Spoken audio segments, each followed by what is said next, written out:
42nd Arlington Million is in the books. Nick, we saw a little bit of an upset in Fort Washington, who beat a stablemate Integration, the heavy favorite in that race. Great closing kick. Junior Alvarado got the win, first Arlington Million win, and obviously won his first Derby this year too, so a very successful year. What were your takeaways from Fort Washington's win? Yeah, very poignant win for Junior, who's obviously having an incredible run so far in 2025, adds the million to the grade ones that he's already gotten. And he got his first grade one 15 years ago on a Claire de Lune in the Beverly D, so particularly meaningful for him. Great ride in the aboard Fort Washington. One of the things I asked him afterwards was, you rode this horse with so much confidence. You know, he was at the back of the pack. It didn't really look like they were going all that quickly, but he never panicked. He waited. He knows this horse really kicks on when he gets a chance to get outside. And once he did, he just roared home. It was a furious late finish. I didn't think he was going to get there, as Grant Sonata had gotten a perfect trip up the inside, but he had just enough. And obviously that takes a rider really trusting a horse in order to get it done. And I know you caught up as well with John Velasquez, who was aboard Integration. What was his thought on the third place finish and why he didn't get the job done this time around? He said he thought the turf might be a little hard for him, which, you know, the handicapper in me sort of says, well, he wasn't good enough. And I think that's the case. He just wasn't good enough. Integration is a funny horse, right? He has had so many opportunities to really take a step forward, and he's just missed on all of them. And it feels like this was his grade one to get. And if he didn't get this one, back to the drawing board. The problem, and we talked about this, Jason and I this morning, is that the races now, grade ones for older horses on turf, are all either long or short, and he's not quick enough to be a miler. He doesn't have the stamina to go a mile and a half, so they're going to have to try and find something that he can do. He's clearly a talented horse, likes this turf course, but maybe he does want a little bit more cut in the ground. And then Kenny McPeak, had a chance to talk to him as well after Mystic Dan's first try over the turf. What did he have to say? I think he was probably about as happy as somebody who just trained a horse to finish fourth could be. He proved he could handle the turf. One of the things that I brought up pre-race, and I joked with you and Steve Bick that it sounded ridiculous, is that I don't really think Mystic Dan is a mile and a quarter horse. I know he won the Derby, but let's be honest, he saved every inch of ground that day and held on by a nose over two horses that were having their own slugfest down the stretch. So I think he needs to go shorter. Kenny brought up a mile turf race potentially at Kentucky Downs, left the door open to moving back to the dirt if he can find a race for him at a mile. I'm going to be bold and predict that we're going to see him in the ACAC at Churchill Downs in late September. I think that's a really good fit for him and would potentially set him up for a dirt mile run at Del Mar.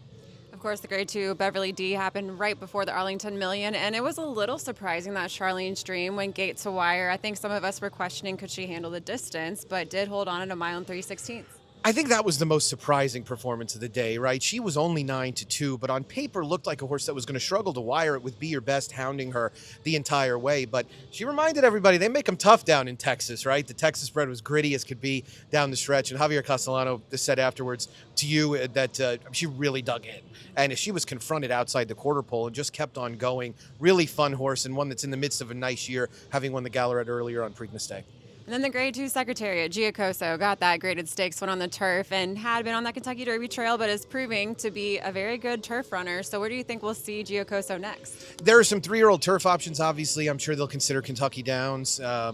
There's a 3-year-old turf stake at Keeneland as well. So I think any of those are in play, I would imagine. This one deserves a little bit of a bonus to Ben Curtis. Ben rode this horse brilliantly. Ben rode well all day. I thought he gave Cairo a good ride as well. He's a leading rider over this turf course, and he saved every inch of ground in the Secretariat, and it made all the difference. The favorite, Dream On, had to go wide. Simulate went wide as well, trying to make his final bid. They didn't have a lot of pace to run into. Giacoso saved so much ground. And Kita Zormo's a very good trainer who's very underrated still in the game, doesn't really get the credit that he deserves, but he's had a lot of nice horses over the years, and it was good to see Giacoso get some grade 2 glory. It was your first time at Colonial Downs, your first Arlington Million at Colonial Downs. What really stood out to you today? Any other horses on the undercard, too, that stood out to you? Yeah, I thought the finish of the Van Cleef was amazing, right? Whitty coming over the top to get up in the last jump. And when they come from deep in the pack like that, it's always exciting. I was glad I didn't have to call the race. And Jason did a phenomenal job as always. But Whitty's a cool horse, right? Just a horse that likes to linger at the back of the pack, make one run. Got enough of a setup today. When they're battling at the 8th pole and you got a horse coming from the back, you like to see that.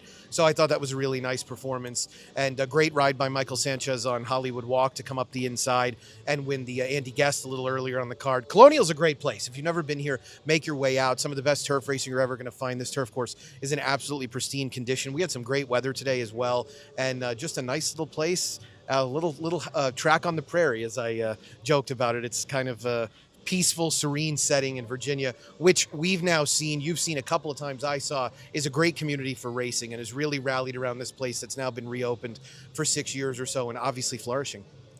And real quickly to wrap up, Frank Hoff, you know him well. What was it like getting to spend a weekend with him after knowing him for so many years? It's great to see Frank in his element. He and I spent some time together at the Derby, but it's nice to see Frank doing well.